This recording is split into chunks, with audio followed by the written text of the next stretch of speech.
You spent time with the Vikings. Yes, You got to see your old friend Sam Darnold. Tell me what you learned from the Vikings. Well, here's what I learned. I want to tell this story here because I think it's indicative of a lot.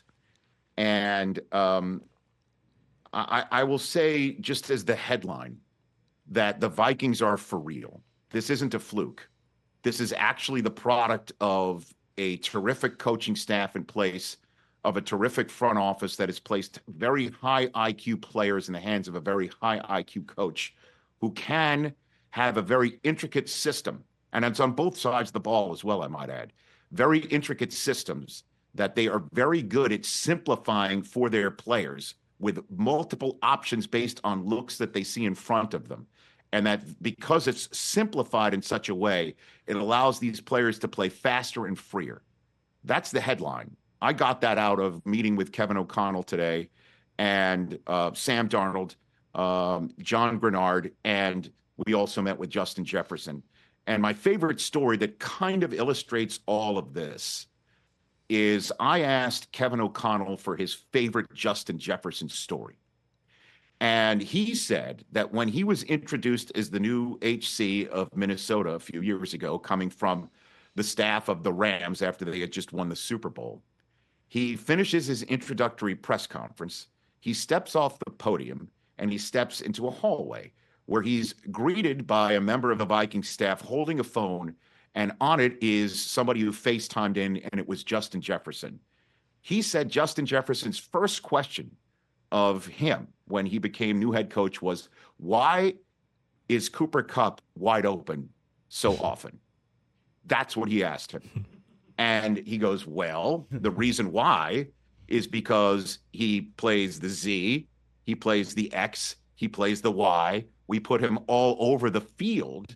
And so he knows every route from every position in our playbook.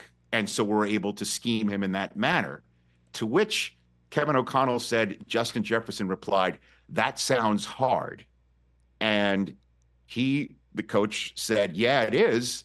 You're going to have to learn every single position on the field. And he was saying this to somebody who was Justin Jefferson later on when I asked him his point of view from the story, pointed out, coming from the Mike Zimmer defensive-minded head coach, that it was run first, pass second, and they were running from, one would say offensive sets that were based around that concept. So he really only played the Z receiver, the outside receiver. He wasn't moved around a lot, which is maybe why he said, that sounds hard, and why Kevin O'Connell said, yeah, it's going to be tough.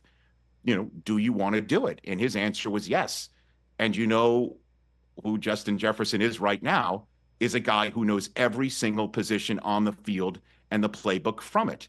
And because of that, every single time Jefferson is placed in something other than his, I guess, typical position outside, the slot receiver, somewhere else on the field, whoever he's replacing now goes to where he was, and that player now needs to know the formation and needs to know the route from that position. So Jefferson asking about, I want to be as great as Cooper Kupp. He had 1,900 yards. He had a Triple Crown season. And he's always open. Why is that?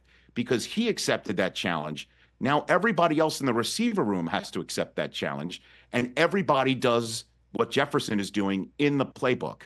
And O'Connell calls the game from that manner, but also simplifies it enough for everybody to kind of understand and take it all in and change the plays up significantly from week to week, depending on the opponent. And Sam Darnold has come in and is fit in hand and glove in this situation as somebody who, as he did say to us at the end of his tenure in Carolina with Ben McAdoo, as well as what he learned in San Francisco, he was able to slow the game down, observe it, and basically say, I'm more about the process now instead of the result. He was kind of done being the third overall pick that was now a journeyman. He was just focusing on the process, not about the results of his career. That's what I learned, is you've got a defensive coach who's doing the same thing as O'Connell by having an intricate system, able to boil it down well enough for players who are high IQ enough to go out and execute it. That's why this team is 4-0, not just because of some magic that's happening. It really is part of a plan, and it's awesome to watch in person. Catch the Rich Eisen Show every single day on the Roku Channel, 12 to 3 Eastern, for free.